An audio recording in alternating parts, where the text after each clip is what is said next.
Hey guys, welcome back to HGTV Handmade. I'm Jessica, editor of HGTV Handmade and HGTV.com, and this is my wreath from Christmas that I've left up for 2 years. Yes, I just couldn't bear to go at this door naked, and so I just left my holiday stuff up all year, and then another year. We didn't take the Christmas cards down either. We're very festive around here. However, I am kind of getting tired of looking at the same faux evergreen wreath year after year, very literally. So I was trying to think of what kind of wreath, since now I'm committed to the wreath, I could make that could last all year. And I thought about it, and I thought about it, and I thought about it, and then finally it hit me. Disco balls. So we're gonna make a disco ball wreath out of these little ornaments. They're so cute and shiny.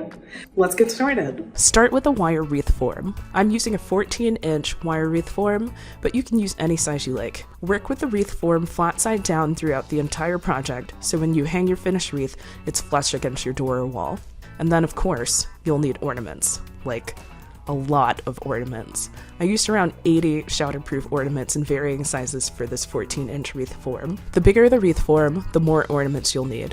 One thing to keep in mind here, by themselves, the price of disco ball ornaments were getting a bit costly, so I ended up buying a mixed pack of silver shatterproof ornaments that had a few disco ball style ornaments included to help fill it out. Buy way more ornaments than you think you'll need so you don't run out mid-project. Just trust me on this one. Now, you can begin the tedious, but very necessary step of securing the ornament caps. Honestly, I tried to see if I could skip this step to save time, and the ornaments immediately started popping off as soon as I tried to thread them onto the wire. It was really annoying.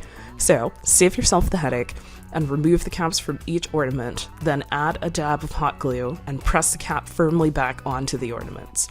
Let the glue dry fully before moving on to the next step.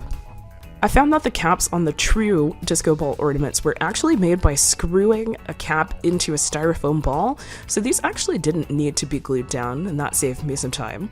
I'm actually pretty impressed with the sets of disco ball ornaments I bought, and they're way more high quality than I thought they would be, so I'm going to drop a link in the description below.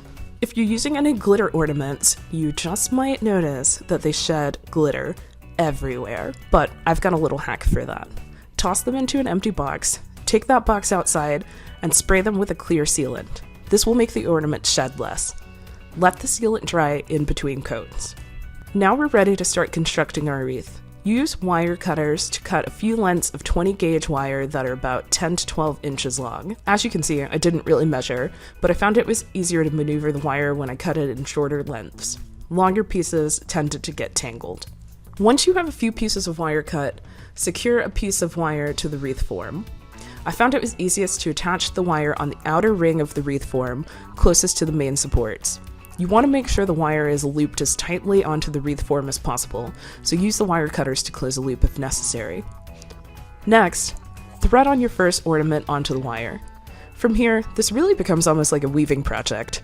With your first ornament on the wire, feed the wire over the second ring, under the third ring, and then pull it back up between the third and fourth inner ring. Pull the wire taut and you'll notice the ornament should stand up a bit. This is what you're looking for throughout the entire project. I found it helpful to create a small hook at the end of the length of wire to make feeding it through the rings easier. Then, add your next ornament onto the wire and loop the wire over the inner ring before pulling it back under the wreath form and up through the first and second rings. Work slow and keep following this pattern. When you get to the end of a piece of wire, just tie it off, using wire cutters to close the loop and trim any excess wire if necessary. Then, attach another piece of wire to your wreath and keep going. Now, I'll repeat this. Take your time. I struggled with my test wreath for this project. I used black and pink ornaments, and I was so excited to show you guys a different color variation. Unfortunately, I was just stringing ornaments on at random and not pulling the wire tight enough, so all the ornaments were loose on the frame and the wreath had no shape. I'm gonna have to take it apart completely, but I ran out of time. So make sure you're always pulling the wire tightly to make sure the ornaments aren't too loose on the frame. But don't pull it too tightly or the ornament cap could break, which also happened to me a few times, so maybe keep the hot glue gun plugged in for this one, guys. As you get closer to finishing the wreath, there will be some larger empty spaces to fill. Here, I found it was easiest to cut a larger piece of wire, around 16 to 20 inches long, to fill in any empty spaces with ornaments, and then feed the wire around the caps of the ornament, pulling them more into place and helping them stand up. Think of it like you're herding grapes. Now that we have all the ornaments on the wreath, we'll fill in any remaining empty spaces with tinsel. Just like you did with the wire, cut a large length of tinsel. I cut off around a 2 to 3 foot length to start with. Then tie the tinsel onto the wreath form and begin lacing the tinsel around the ornaments and over and around the wreath form to cover any gaps. Honestly, the ornaments should pretty much hold the tinsel in place, and you shouldn't need to mess with it too much.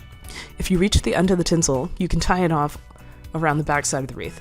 Then, cut a new piece of tinsel and start again until you're happy with the look. Once you finish adding the tinsel, your wreath is complete. Now all you have to do is hang it.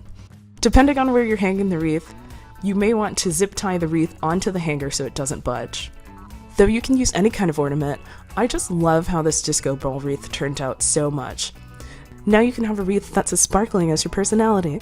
I had just enough ornaments left over to make this cool pair of earrings, and it's so easy. Use pliers to open up an earring hook. I'm using fish hook. And then add a jump ring.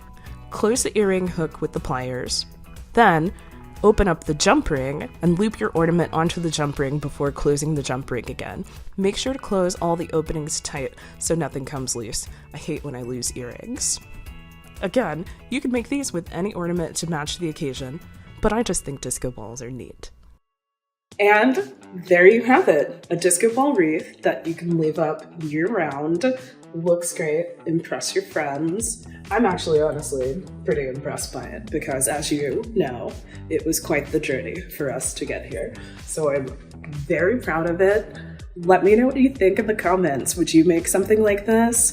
Would you make it a different color scheme? Maybe try the black and pink one again that didn't work out? Let me know in a comment right down below, and don't forget to subscribe for more videos like these, and I'll see you next time. Bye!